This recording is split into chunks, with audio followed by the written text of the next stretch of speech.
नमस्कार दोस्तों। कभी कभी जिंदगी एक सेकेंड में बदल जाती है। कल तक की हंसी, संगीत और चकाचौंध से भरी कुछ रात एक ही सेकेंड में मौत, चीखे और धुएं में बदल जाती है।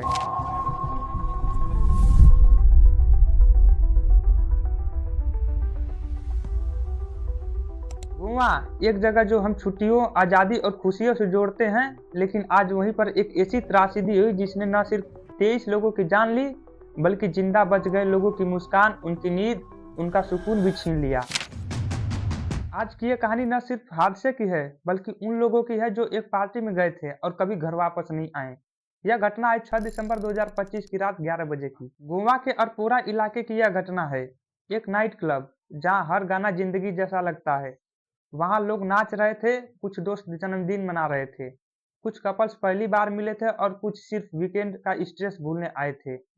उस कमरे में मौजूद किसी ने यह नहीं सोचा था कि यही रात उनकी आखिरी रात होगी। रात करीब 11:40 हुए थे। डीजे ने अपना ट्रैक बजाया, लाइट चमकी, भीड़ और इनर्जेटिक हो गई। सब कुछ नॉर्मल था, बस एक छोटी सी गलती को छोड़कर। बार काउंटर के पास रखा एक गैस सिलेंडर लीक हो रहा था। शायद किसी ने स्मेल भी नोटिस की थी, लेकिन उसी वक्त ड्रिंक की बोतल भी खुली थी। तेज म्यूजिक था, किसी ने ध्यान नहीं दिया। कुछ ही क्षणों में एक चिंगारी उठी और फिर ब्लास्ट।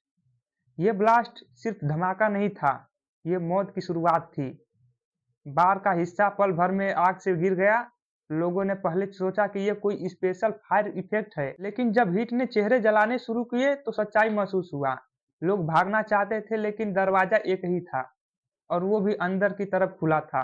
कितना अजीब है ना, हम पार्टी में गेट्स नहीं मांगते, हम बाहर निकलने के लिए एक गेट चाहिए होता है, जो आज भी कैद बन गया था। कुछ लोगों ने खिड़कियां तोड़ने की कोशिश की, कुछ एक दूसरे से धक्का देकर आगे बढ़ने की कोशिश की, कुछ चीख रहे थे, प्लीज बचा लो, मुझे घर जाना है। लेकिन आग किसी की नहीं सुनती। जब फायर ब्रिगेड वहां पहुंची तब तक बहुत देर हो चुकी थी।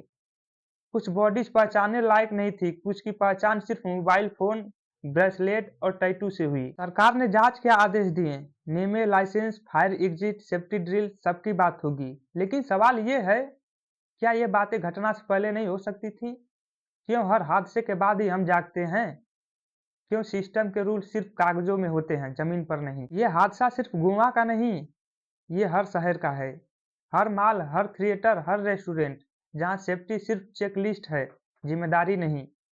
हम एंट्री चार्ज देते हैं, म्यूजिक के लिए देते हैं, ड्रिंक के लिए देते हैं, लेकिन सुरक्षा के लिए नहीं पूछते, क्योंकि हमें लगता है यहाँ क्या ही होगा। और फिर किसी रात बहुत कुछ हो जाता है।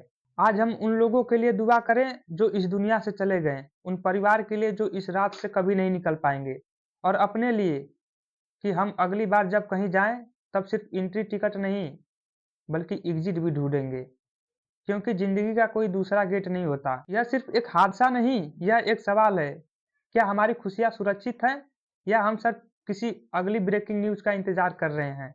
नमस्कार।